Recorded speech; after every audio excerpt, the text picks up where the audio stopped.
السلام علیکم ورحمۃ اللہ وبرکاتہ۔ یہ حدیث سماعت فرمائیں، کسی گناہ کو معمولی نہیں سمجھنا چاہیے، کیونکہ گناہ گناہ ہی ہوتا ہے، چاہے صغیرہ ہو یا کبیرہ۔ یہ حدیث سماعت فرمائیں، حضرت انس بن مالک رضی اللہ تعالی عنہ نے تابعین کو مخاطب کر کے فرمایا، انکم لتعلمون اعمالا ہی ادق فی اعینکم من الشعار ان كنا نعد على عهد النبی صلی اللہ علیہ وآلہ وسلم الموبقات۔ یہ حدیث صحیح بخاری شریف کے اندر موجود ہے، اس کا جو نمبر ہے 6492۔ آئیے اس حدیث کا ترجمہ سماعت فرمائیں۔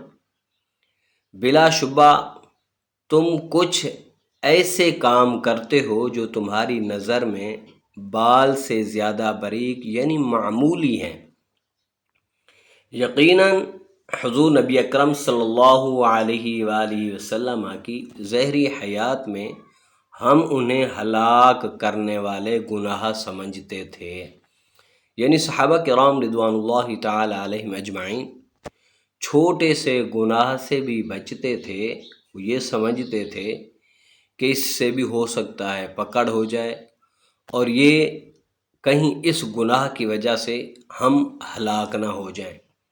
تو آج کل ہم نہ چھوٹے گناہ کو چھوٹا سمجھتے ہیں، نہ بڑے کو چھوٹا سمجھتے ہیں، بس کوئی بات نہیں ہے، بس معافی مانگ لیں گے جی، یہ ہو جائے گا وہ ہو جائے گا۔ ہم بڑی عجیب عجیب باتیں کرتے ہیں گناہوں کے بارے میں۔ تو ہمیں چاہیے کہ ہم اس سے یہ سمجھیں کہ چھوٹا سا گناہ ہو تو وہ بھی گناہ ہی ہوتا ہے۔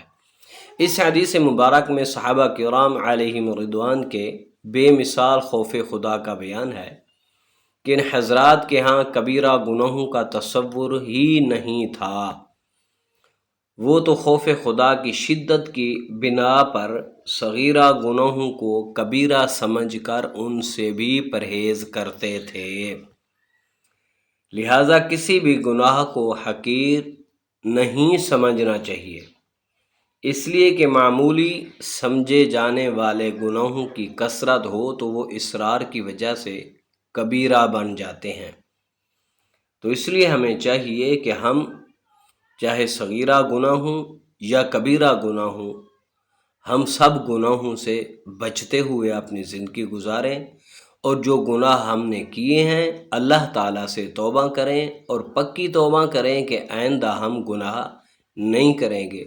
تو دعا ہے اللہ رب العالمین اپنے پیارے حبیب کے صدقے ہمارے صغیرہ اور کبیرہ گناہوں کو معاف فرمائے۔